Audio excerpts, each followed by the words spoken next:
Hi there, Alicia Lokke with the Lokke Group and Messina and Associates. How are you doing? I wanted to come on today and share a message with you about buyers waiving home inspections. So perhaps you're experiencing this right now where you're a buyer in the market and you're trying to find a home and you want to do a home inspection, which is totally your right and your choice. And I certainly always recommend that a buyer gets a home inspection, but you keep getting beat out by buyers who are saying that they don't want to do a home inspection. So let's talk about this. Let's break it down. What does this all really mean? So in Minnesota, in the state of Minnesota, a buyer can make their offer contingent on a home inspection where you come to terms on the offer and then you do a home inspection. And that home inspection, best thing that could happen is that you say, hey seller, everything went amazing. I'm not asking you to do anything. The worst thing that could happen for the seller, but a huge safety net for the buyer, is that as a result of something in the inspection, if the buyer doesn't want to move forward with buying the house, they don't have to. They can exercise their right to cancel and get their earnest money back and move on. No further obligation. It is a great protection for a buyer. It is something that's not as attractive for a seller when they may get offers that that buyer doesn't have that inspection contingency. Usually what happens, it rarely happens that the seller is asked to do nothing. It rarely happens that the buyer exercises the right to cancel. Typically what happens is something in the middle where there's some kind of concessions.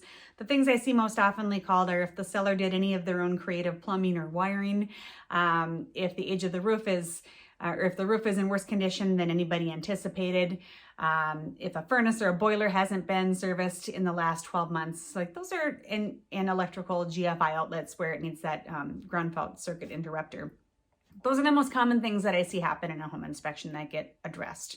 So let's talk about this. So it's a fun time to be a seller. I've been saying that for the last year and a half. Frustrating time to be a buyer. Seller is oftentimes right now getting multiple offers. And what's happening is that the buyer that says, you know what, seller, I'll waive my right to do an inspection.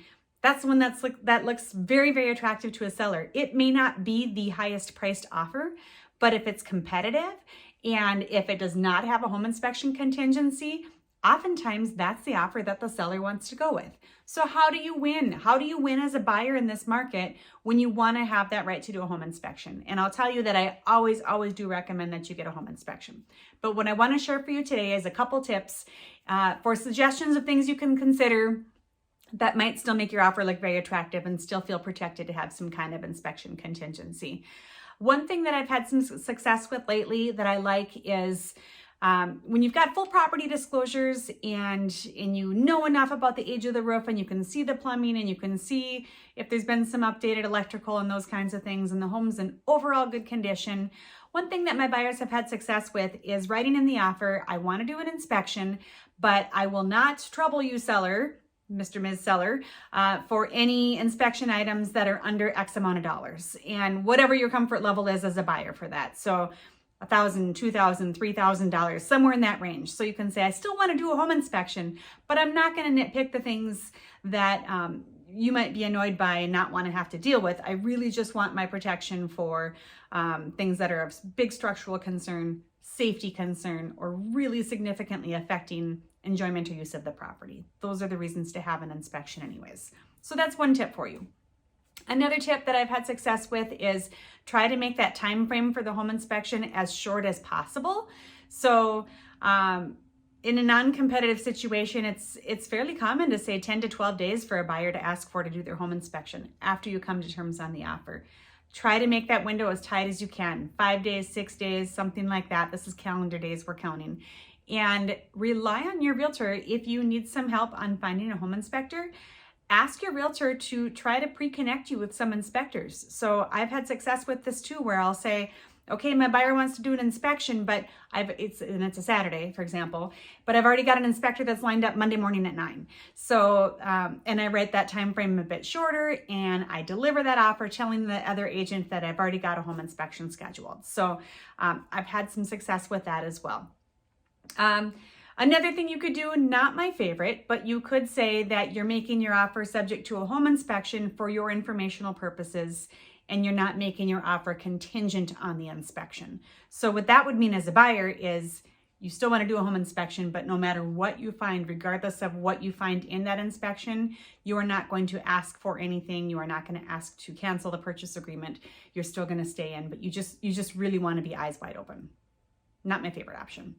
And another option that I would say that is also not my favorite, but since I'm giving you all your options today, you could bring someone with you that's qualified. I know that there are some home inspectors that are offering to do like a mini inspection or some kind of like quick walk and talk kind of inspection. You got to be careful with that, because if you're doing that and then you're presenting new material fact things to the seller that they weren't aware of and they didn't know you were bringing in an inspector, that could be a really not great situation. So I say practice that one with caution.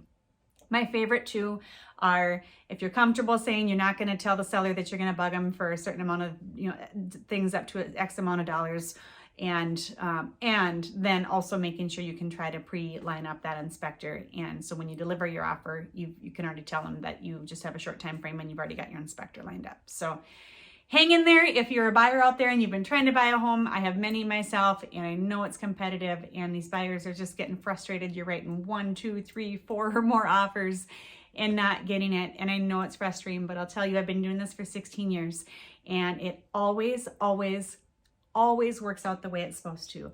I have never sat at a closing table with a buyer in my 16 years and had them still thinking about the one that they missed out on, or the 2 or 3 or whatever it is that they missed out on.